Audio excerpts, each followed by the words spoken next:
It's natural to feel that way. Happy Monday, everyone. So today is President's Day. The only federal institution open today is Bill Clinton's pants.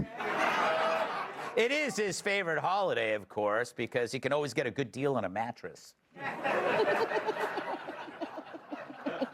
According to the White House staffers, while visiting Donald Trump in the Oval Office, Elon Musk's 4-year-old needed a diaper change. Luckily, there was plenty left over from the previous tenant. According to the Republican National Committee, Joe Biden spent a record 577 days outside the White House, mostly because he couldn't remember where he lived. Conservative writer Ashley St. Clair announced on X that Elon Musk is the father of her child. This will be Elon's 13th kid. Turns out he can build a rocket, he just can't protect his.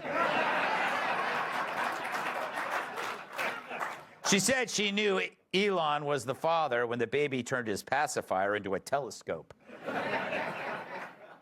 You know, speaking of babies, people have asked me, Greg, why haven't I posted any pictures of my baby? Well, first off, I respect my family's privacy, and I hope you do too. But since it's now a topic of discussion, I guess I can share one photo. I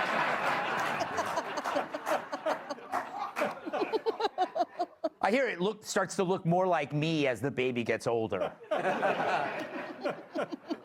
Over the weekend, Donald Trump attended the Daytona 500 and drove a lap around the track. Kamala would never have done this if she were president. She only talks in circles. A Brazilian couple, aren't they all? Has set the world record for the longest marriage, 84 years and 77 days. The husband credits their long union to one simple thing. He's deaf. It's a heartwarming tale. Finally, on Saturday, the U.S. versus Canada hockey game started off with 3 fights in the first 9 seconds. I was glad to see our hockey players stand up for America, but still, you shouldn't hit women. All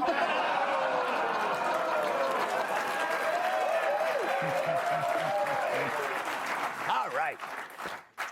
Just joking, Canucks. So right now, the Democratic Party is about as popular as a monkeypox enema. But the Democrat implosion is actually nothing new, because it happened to the other guys 8 years ago. Remember that before destroying the Democratic Party, Donald Trump destroyed the Republican Party by making the old guard seem timid and obsolete. Paul Ryan suddenly became the political equivalent of an outhouse. It's still out there in the fields, but no one goes near it. So what Trump accomplished is really amazing. He saw both parties as the same thing and took them both down. Seriously, who else can kill a party just by showing up?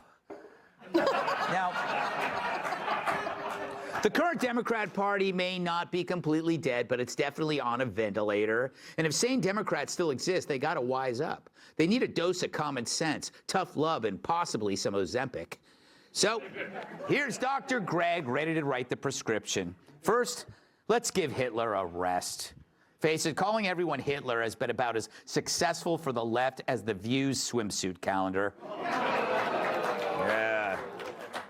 And yet, here's CBS's Margaret Brennan arguing with Marco regarding J.D. Vance's speech on free speech, claiming the Nazis weaponized free speech to carry out the Holocaust.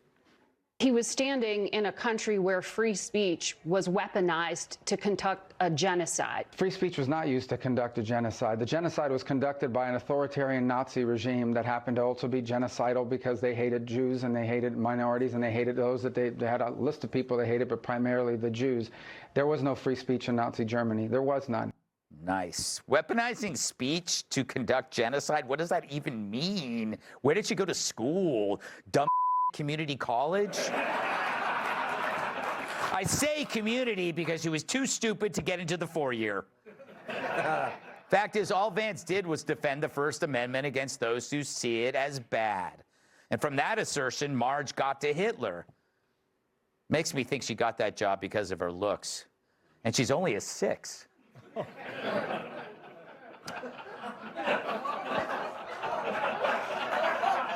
Yeah. Prescription 2, lay off the hoaxes. Remember that old line, a lie gets halfway around the world before the truth puts on its boots? Well, that was before we knew how fake the media was. Thanks to an enlightened public, the hoaxes now get stomped by the boots of truth before they even get out of bed. Perfect example, the hoax that Pete Hegseth was drinking scotch at a NATO presser when it was obviously water. But when you're desperate and stupid, you'll push anything.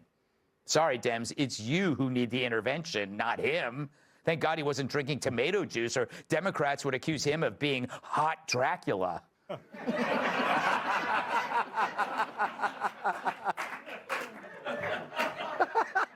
Now, rather than creating hoaxes, you might want to see what you're for as opposed to against. And this is the hard part, because what is your party now? If you've lost the Nazi name-calling and the hoax matrix, what's left? And I get it. Trump's found the middle ground on all issues, and it's called common sense. It's not left or right. That structure no longer works here. Go ahead and try it.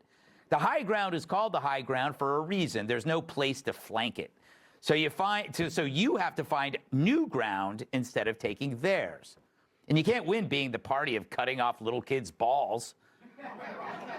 It's an obvious point. Which means it's time to declare war on what destroyed you, meaning the woke virus that you mistook as thinking. You need to cut the cord to the activist class that so terrifies you. That means, however, they will call you names.